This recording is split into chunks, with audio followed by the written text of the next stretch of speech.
Untuk PON 2024 itu belum dijanjikan berapa bonusnya, apalagi reward kepada mereka. Tetapi yang pasti pada PON-PON yang lalu, reward kepada atlet itu yang pertama adalah bonus medali, kemudian menyalurkan mereka, baik yang masih kuliah kita salurkan ke bangku kuliah, yang sudah usia bekerja kita upayakan mereka diterima. Masalahnya apakah sampai ke perunggu kita akomodir. Ngobrol bareng Orbit, kami obrolkan, Anda simpulkan. Assalamualaikum warahmatullahi wabarakatuh. Salam sejahtera bagi kita semua. Om Swastiastu, Namo Buddhaya, salam kebajikan. Horas, salam olahraga. Jaya. Tanggal 9 September setiap tahunnya diperingati sebagai Hari Olahraga Nasional. Ini menunjukkan bahwasanya olahraga memiliki peran penting dalam kehidupan bangsa Indonesia. Provinsi Sumatera Utara pada masanya dikenal sebagai atlet yang memiliki atlet umum prestasi, yang memiliki segudang prestasi bukan hanya di tingkat nasional maupun di tingkat internasional. Namun masih ada fenomena pahlawan-pahlawan olahraga terkesan belum mendapat perhatian serius dari pihak pemerintah, khususnya terkait masa depan yang cerah. Sehingga hal ini memunculkan meredupnya prestasi olahraga, bukan hanya di Sumatera Utara namun juga di Indonesia. Hari ini kita kedatangan tamu Ketua KONI Sumatera Utara, Bung John Ismadi Lubis. Selamat datang Ketua. Terima kasih, selamat pagi. Kita akan berbincang-bincang mengenai pahlawan olahraga, tanggung jawab siapa. Jadi Ketua, seperti tadi topik yang kita bahas mengenai pahlawan olahraga, tanggung jawab siapa gitu kan. Kalau Ketua sendiri melihat kenapa terjadi atau kenapa olahraga ini sepertinya kurang mendapat perhatian dari pemerintah, sehingga atlet-atlet kita ini kuranglah kita mendapat reward dari prestasi yang mereka hasilkan. Kalau menurut pandangan Ketua sendiri bagaimana? Baik, makasih. Assalamualaikum warahmatullahi wabarakatuh. Pertama-tama atas nama masyarakat olahraga Sumatera Utara, KONI Sumatera Utara mengucapkan selamat Hari Olahraga Nasional 9 September 2022. Mungkin kalau kita tahu olahraga ini sejak dulu, zaman Orde Baru sudah ada TAP MPR. Yaitu tentang memasyarakatkan olahraga dan mengolahragakan masyarakat. Betul. Kita lihat olahraga ini, khususnya olahraga prestasi, terbagi beberapa bidang. Pertama olahraga pendidikan, kedua olahraga prestasi, kemudian olahraga rekreasi dan olahraga disabilitas. Kalau kita bilang perhatian pemerintah kurang, tidak juga. Kita lihat sekarang di pemerintah Provinsi Sumatera Utara sudah banyak atlet-atlet kita yang berkecimpung di PNS, bahkan eselon 2, eselon 3 sudah ada. Demikian juga di BUMD, kalau kita lihat banyak di Bank Sumut itu kepala cabang, kepala divisi, bahkan direksi yang dulunya berasal dari pahlawan olahraga. Sejak PON-PON yang lalu sampai terakhir itu PON Riau, semua peraih medali emas itu ditampung sebagai PNS walaupun lewat screening ya, lewat uji kompetisi yang dilakukan oleh pemerintah. Memang sejak PON Jawa Barat dan PON Papua ini belum. Kalau yang lalu-lalu Kemenpora langsung memberi kuota untuk peraih medali emas PON, peraih medali perak SEA Games, dan peraih medali perunggu ASEAN Games itu otomatis jadi PNS. Yang terakhir mungkin Asian Games 2018. Banyak atlet kita diangkat jadi PNS di Kemenpora. Iya. Tapi kalau sebelum-sebelumnya memang PNS-nya di provinsi. Kita lihat dari PON Riau, banyak kita, hampir semuanya peraih medali emas itu diterima jadi PNS. Di PON Jawa Barat dan Asian Games juga sudah berlaku. Tetapi PON Papua ini belum. Belum ya. Tetapi kalau dibilang pemerintah tidak kurang perhatiannya, tidak juga. Pak Gubernur Sumatera Utara, Pak Edi Rahmayadi, telah memerintahkan kita untuk menampung semua atlet berprestasi emas di PON Papua minimal di BUMD. Karena kalau masuk di PNS nggak ada pula wewenang gubernur untuk memasukkannya. Itu tunggu keputusan pemerintah pusat. Tetapi di BUMD memang diperintahkan kepada saya untuk mengurus atlet yang berprestasi ini. Dan kami juga dasarnya adalah pengajuan dari cabang olahraga. Ini sudah beberapa masuk di Bank Sumut, nantinya ada PDAM, perkebunan. Tapi memang ada juga batasan-batasan. Seperti Bank Sumut, minimal dia S1. Ya, minimal S1. Maka para atlet kami anjurkan untuk kuliah. Dan kami bantu pengurusannya. Bahkan beberapa universitas kita kerjasama. Umpamanya peraih medali emas, kalau di UMSU itu gratis sampai tamat. Perak diskon 50% dan perunggu diskon 25%. Ini sampai tamat. Ada beberapa universitas juga, kayak STOK Binaguna, memberi beasiswa juga pada atlet berprestasi. Jadi bukan kita abaikan. Saya selalu memperhatikan siapa saja atlet yang mau kuliah, saya carikan tempat kuliahnya. Banyak tempat kuliah yang mau menerima atlet dari Sumut ini dengan gratis selama sampai tamat. Itu ada Pancabudi, IBI, kemudian Stok Binaguna. Kemudian kita juga bisa mencarikan beasiswa-beasiswa di USU maupun Unimed. Dan itu semua kita perjuangkan. Dan kemarin terakhir Pak Gubernur masih memerintahkan kepada saya, siapa saja yang berhasil meraih medali emas, bantu masuk ke BUMN. Yang terakhir mungkin kemarin masuk si Hafiz mintanya di Bank Sumut Jakarta, ya kita tampung dan saya rekomendasikan. Alhamdulillah beliau sekarang sudah di Bank Sumut.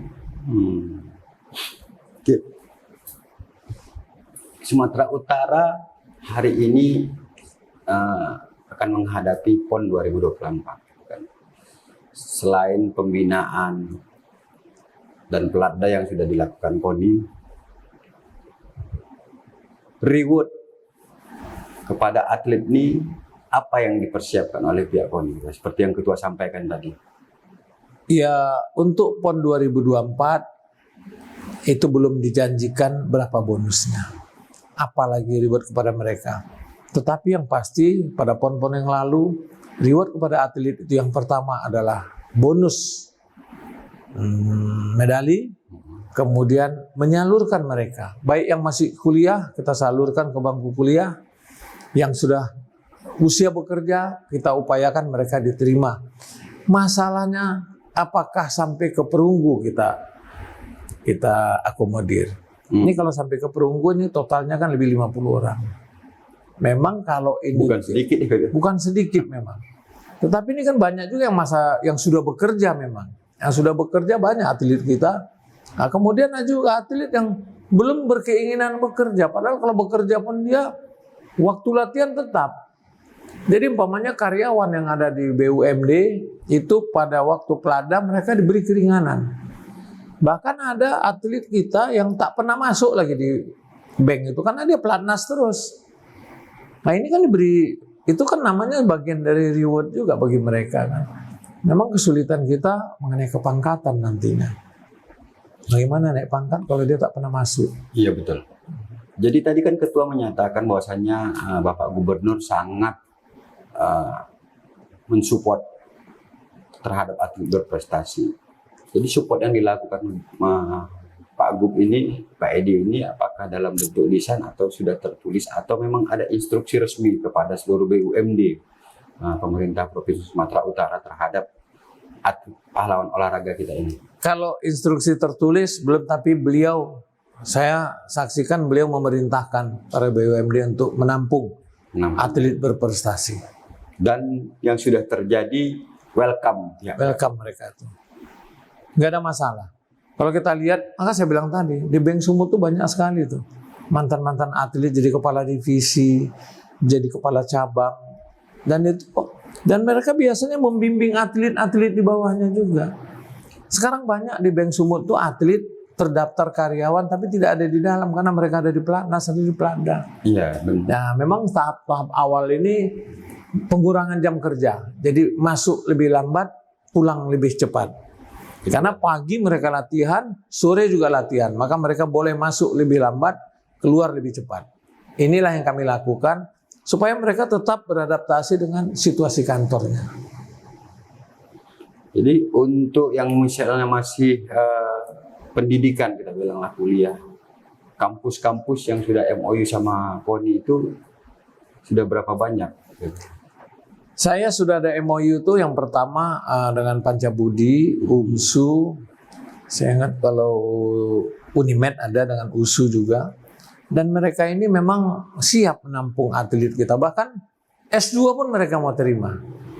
Ada atlet yang sudah usianya lanjut juga mau ngambil kuliah karena kepentingannya untuk pekerjaannya. Diberi beasiswa. Saya terima kasih sekali ya khususnya kepada Pancabudi. Karena di sana rektornya juga Pak Isa itu orang olahraga. Demikian juga UMSU Pak Agus Sani dulunya lama mimpin Bapomi. Kemudian kalau kita lihat Ibu Lili di Stok Binaguna sampai hari ini mungkin mahasiswanya persentasenya atletnya lebih banyak mungkin daripada tempat lain kalau di persentase. Demikian juga Unimed itu. Unimed itu juga gudang kita atlet kita yang banyak di sana. Sehingga upaya kita adalah mencarikan beasiswa kepada mereka kalau di sekolah negeri ya. Kalau di Unimed kan yang bisa kita cari kan beasiswa. Tapi kalau yang di swasta, kami memang upayakan kita dapat jatah untuk gratis kuliah sampai tamat. Jadi dengan berbagai kebijakan yang tadi Ketua sampaikan, artinya dunia olahraga ini sangat menjanjikan untuk masa. Sebenarnya dunia olahraga ini saat-saat belakangan ini sangat menjanjikan. Apalagi ada kebijakan-kebijakan pemerintah khususnya dari TNI Polri ya. TNI Polri itu setiap tahun ada menerima jalur khusus, jalur prestasi. Dan itu mereka melibatkan KONI. Di dalam penerimaan Bintara, Angkatan Darat maupun Bintara Polri, itu mereka melibatkan pengurus KONI untuk ikut menseleksi. Dan alhamdulillah, tiap penerimaan itu sudah banyak atlet kita yang menjadi tentara maupun menjadi polisi, dan mereka tetap aktif. Kalau kita lihat sekarang atlet kita yang di Polri dapat keringanan dari Pak Kapolda untuk tidak piket ya, tidak tugas-tugas operasi tapi khusus untuk latihan. Demikian juga dengan Kodam, Pak Panglima, Pangdam 1 Bukit Barisan memerintahkan kepada atletnya memang untuk fokus kepada latihan. Bahkan kerjasama ini dibuat oleh Pak Gubernur, Pangdam dan Kapolda ini membawahin, mengkoordinir, melaksanakan pengawasan pendampingan terhadap Pelatda.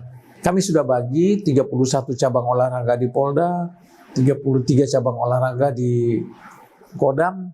Ini mereka melakukan pertemuan-pertemuan, perwira-perwira menengah mereka ikut mengkoordinir pengawasan pendampingan atau seperti monitoring kepada Pelatda ini. Ini sudah dimulai. Kodam mungkin 16 September melakukan pertemuan, Polda tertunda ini. Tapi mereka udah turun. Kalau Kodam bahkan Kabalak istilahnya di sana, komandan-komandan itu mengkoordinir tiap-tiap cabang olahraga. Oke. Ngobrol bareng Orbit, kami obrolkan, Anda simpulkan.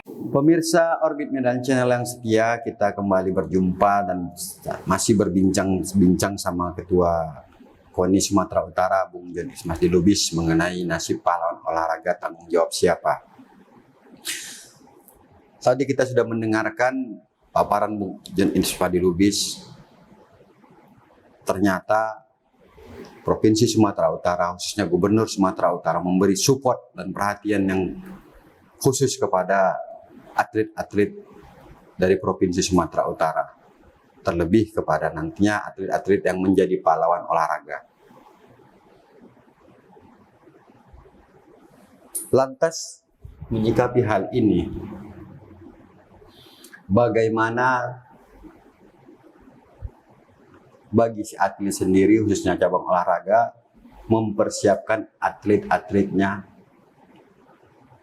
untuk bisa meraih prestasi pada event-event yang akan dilaksanakan, terlebih Sumatera Utara akan menjadi tuan rumah PON 2024. Mari kita dengar paparan dari Bung John Ismadi Lubis.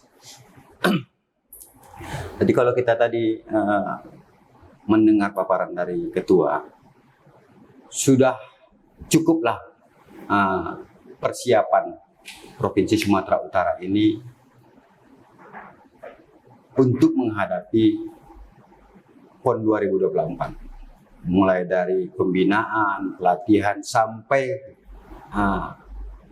will yang akan didapat oleh atlet. Menyikapi hal ini ketua, dari yang sudah berjalan, bagaimana animo atlet sendiri? Kalau kita lihat 64 cabang olahraga yang dipertandingkan di Aceh Sumut, ada 32 sebetulnya ya di Sumatera Utara, tapi 34 itu disiplinnya.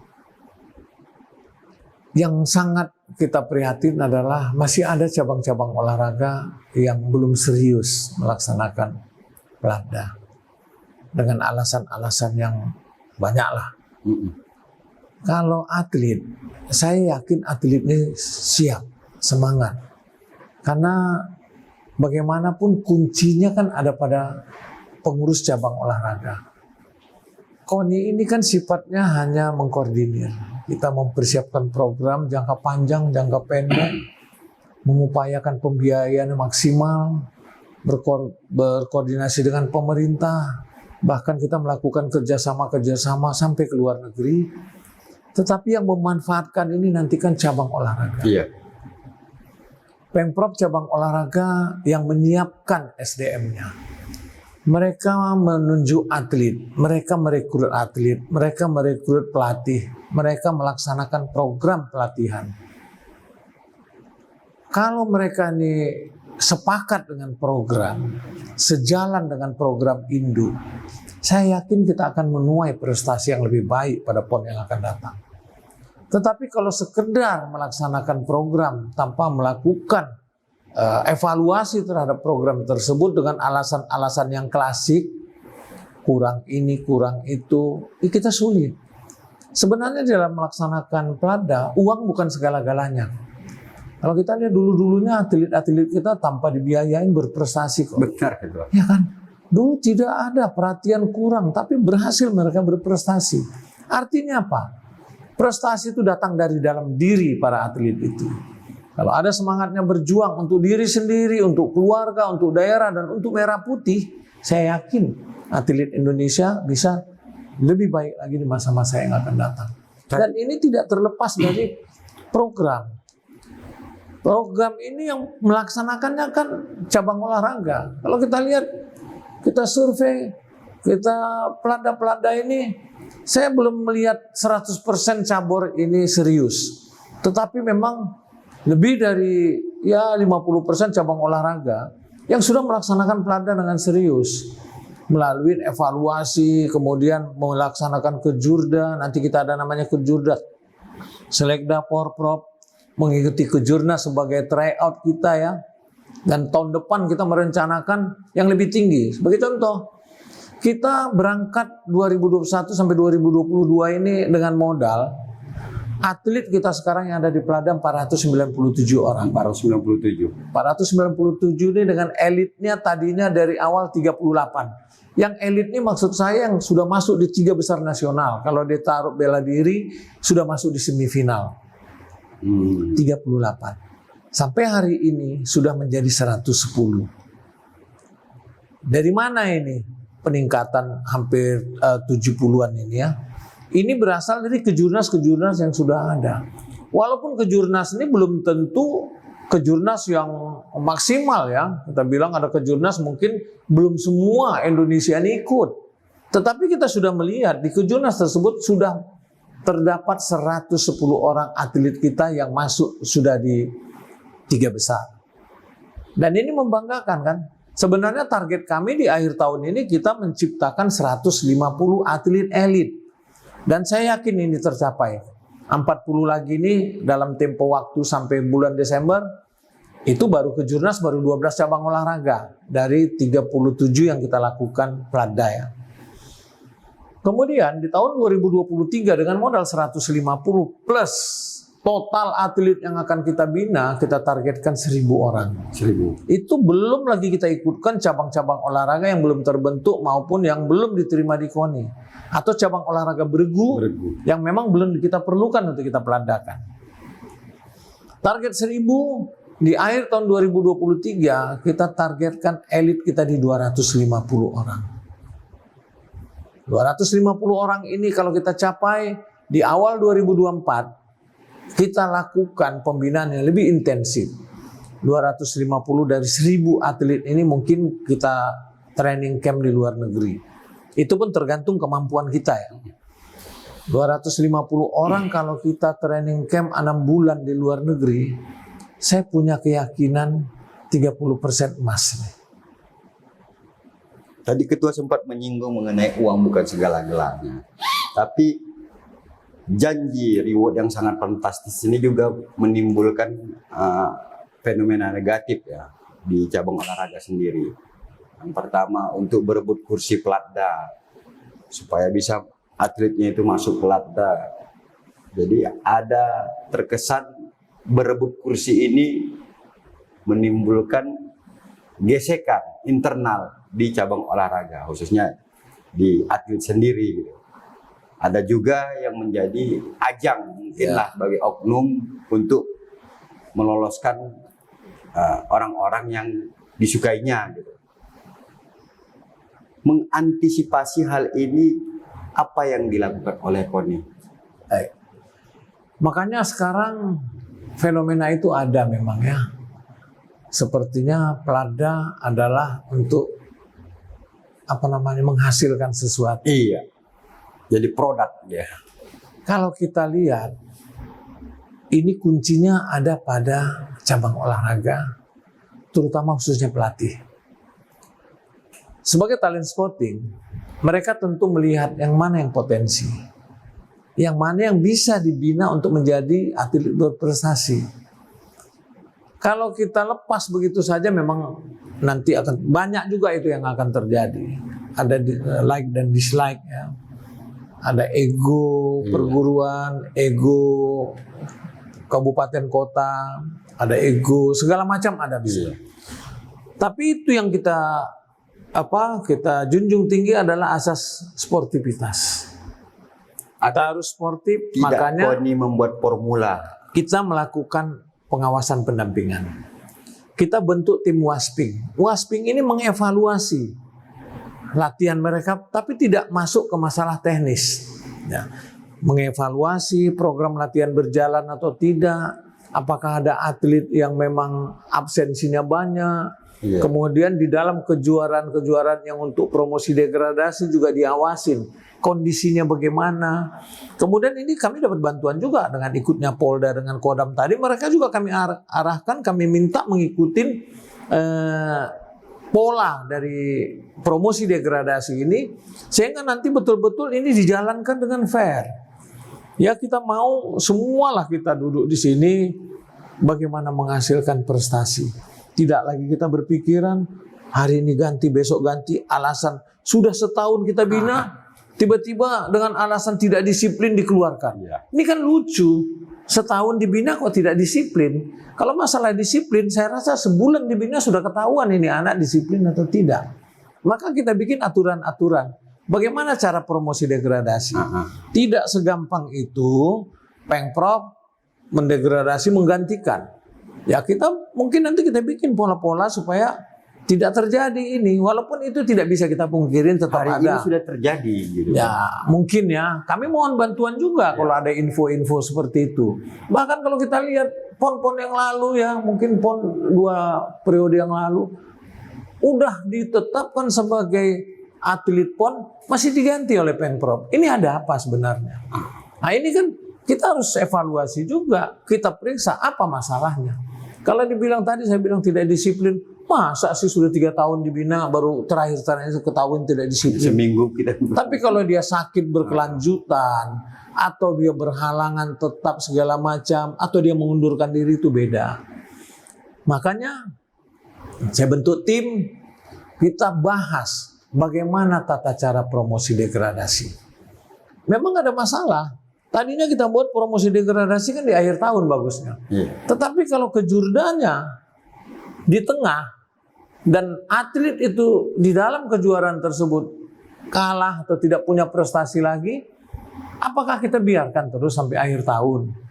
Makanya akhirnya kita putuskan kalau ada kejurda walaupun di awal kalau dilihat itu adalah resmi sebagai ajang untuk melihat promosi dan degradasi, ya kita terima. Pemprov mengajukan kepada KONI, kita langsung gantikan supaya ini tidak terputus, pembinaan tidak terputus. Tapi jangan silap, degradasi itu merugikan kita semua. Betul. Ya, promosi belum tentu menghasilkan yang lebih baik. Jadi cabang-cabang olahraga khususnya bela diri, apakah sekali kalah dia langsung degradasi? Tentu kita evaluasi kenapa dia kalah. Bagaimana kondisinya pada saat bertanding itu? Ini kan bukan suatu hal yang gampang kan. Kecuali cabang-cabang olahraga terukur, cabang olahraga akurasi, cabang olahraga permainan. Itu bisa dilihat memang naik turunnya kemampuannya. Apakah sampai hari ini KONI sendiri sudah atau pernah mendapat laporan dari Pemprov atau melihat keganjilan-keganjilan seperti yang kita belum lihat. Tapi yang dicoret dari Pelada sudah sangat banyak. Kalau kita lihat sudah banyak. Beberapa cabang olahraga melakukan evaluasi, terutama masalah disiplin. Ada atlet yang umpamanya tingkat kehadirannya sangat rendah, kemudian dia tidak ada izin melakukan ya pertandingan-pertandingan di luar, itu langsung dicoret, langsung dikeluarkan. Kemudian kita lihat siapa yang di bawahnya, langsung kita lakukan pergantian. Baik pemirsa Orbit Medan Channel yang setia, tadi kita juga sudah membahas mengenai ada fenomena negatif dari reward yang fantastis yang dijanjikan untuk atlet-atlet atau pahlawan olahraga. Ketua KONI tadi sudah memaparkan dan KONI tetap melakukan pengawasan selektif dan juga memberikan informasi bahwasannya kekalahan seorang atlet bukan menjadi tolak ukur utama. Masih banyak hal-hal yang lain yang menjadi penyebab. Tetap saksikan kami, kita akan berbincang-bincang tentang pahlawan olahraga, tanggung jawab siapa. Ngobrol bareng Orbit, kami obrolkan, Anda simpulkan. Dari paparan-paparan Bung John Ismandi Lubis tadi sudah cukup banyak mengenai penjelasan pahlawan olahraga, tanggung jawab siapa. Mari kita dengarkan closing statement atau imbauan dari Ketua KONI tentang baik kepada atlet, cabur ataupun kepada masyarakat untuk bisa sama-sama membantu, sama-sama memberi support kepada atlet-atlet kita sehingga kita akan melahirkan pahlawan-pahlawan olahraga di masa depan.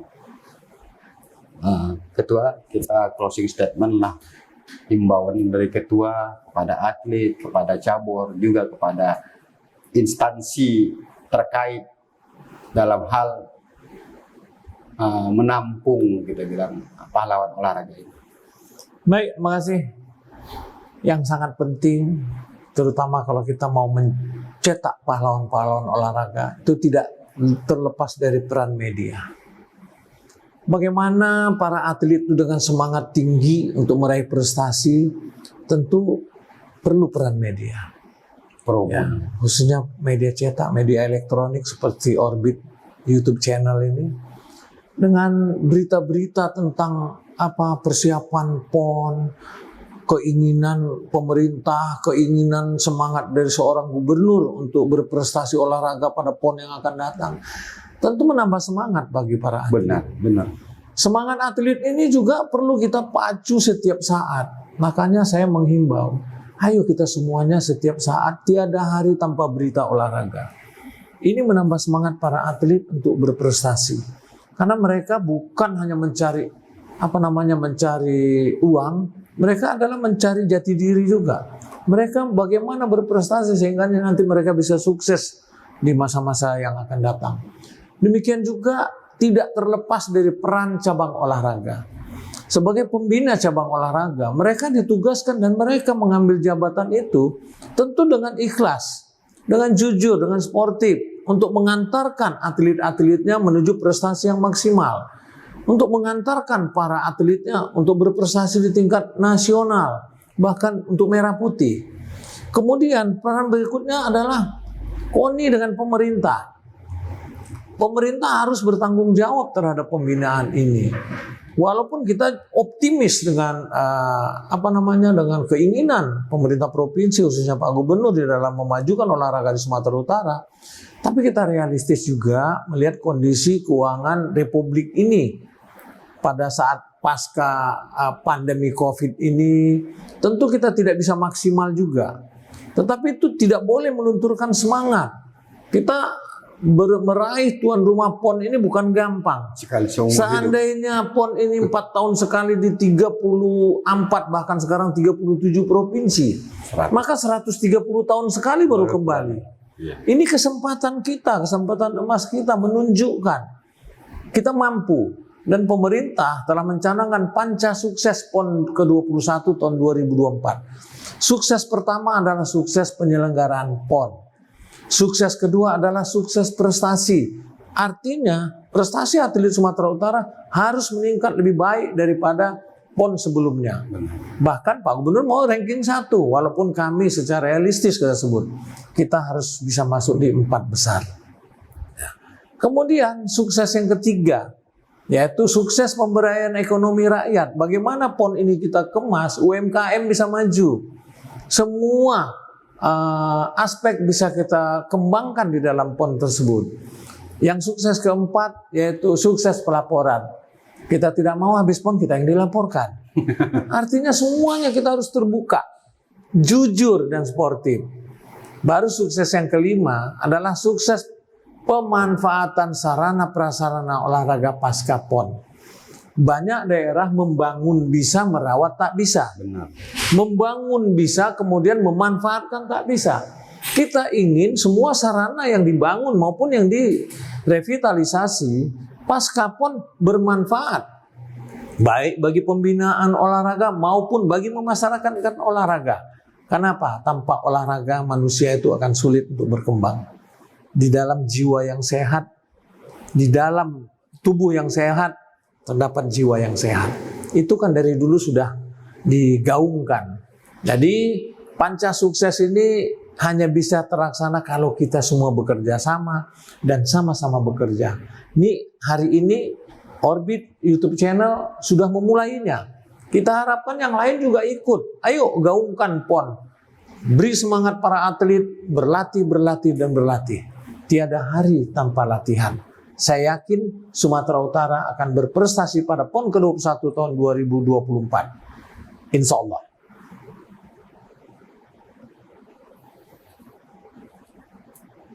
Baik pemirsa Orbit Medan Channel, tadi kita sudah berbincang-bincang dengan Ketua KONI Sumatera Utara, Bung John Ismadi Lubis. Beliau sudah memaparkan pahlawan olahraga, tanggung jawab siapa. Dari paparan beliau tadi dapat kita simpulkan bahwa olahraga menjanjikan masa depan yang cerah, menjadi atlet bukanlah sebuah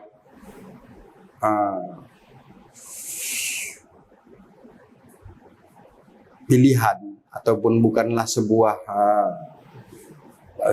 pilihan alternatif karena tidak mendapat pekerjaan ataupun tidak melanjutkan pendidikan. Namun atlet sangat menjanjikan untuk masa depan yang cerah. Karena itu kepada masyarakat kita menghimbau untuk memberi support kepada keluarganya yang hari ini hobi berolahraga agar tetap mendukung. Salam olahraga. Salam olahraga, jaya. Ngobrol bareng Orbit, kami obrolkan, Anda simpulkan.